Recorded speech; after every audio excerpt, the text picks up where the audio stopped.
To what you referenced the rise in long-term bond yields, to what degree did that supplant action by the Fed at this meeting?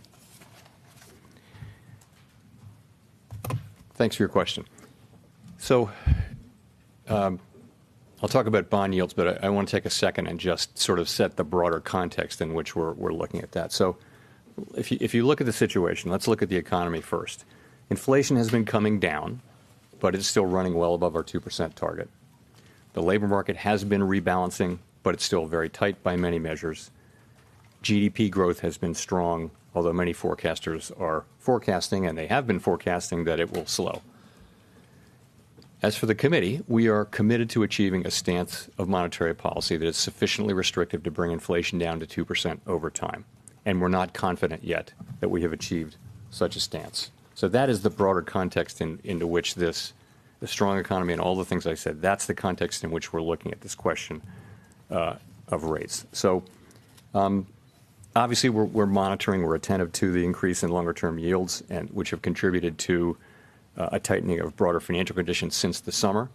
As I mentioned, persistent changes in broader financial conditions can have implications for the path of monetary policy.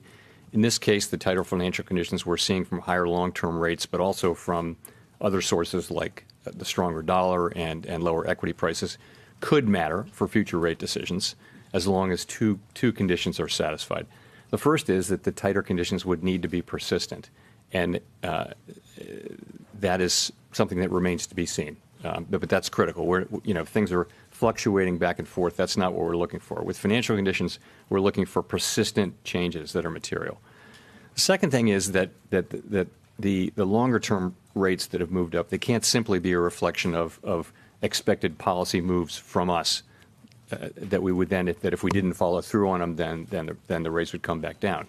So, and I would say on that, it does not appear that an expectation of higher near-term policy rates is causing the increase in longer-term rates.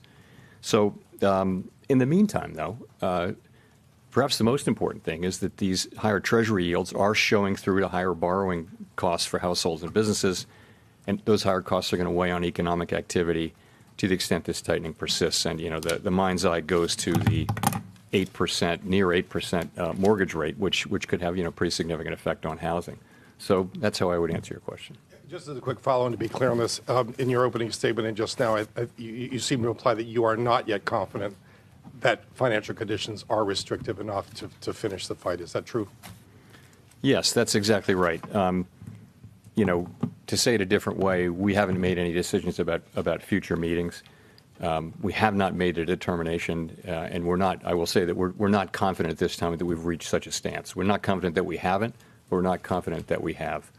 And that is the way we're going to be going into these future meetings, is to be, just determining the extent of any additional further policy tightening that may be appropriate to return inflation to 2% over time.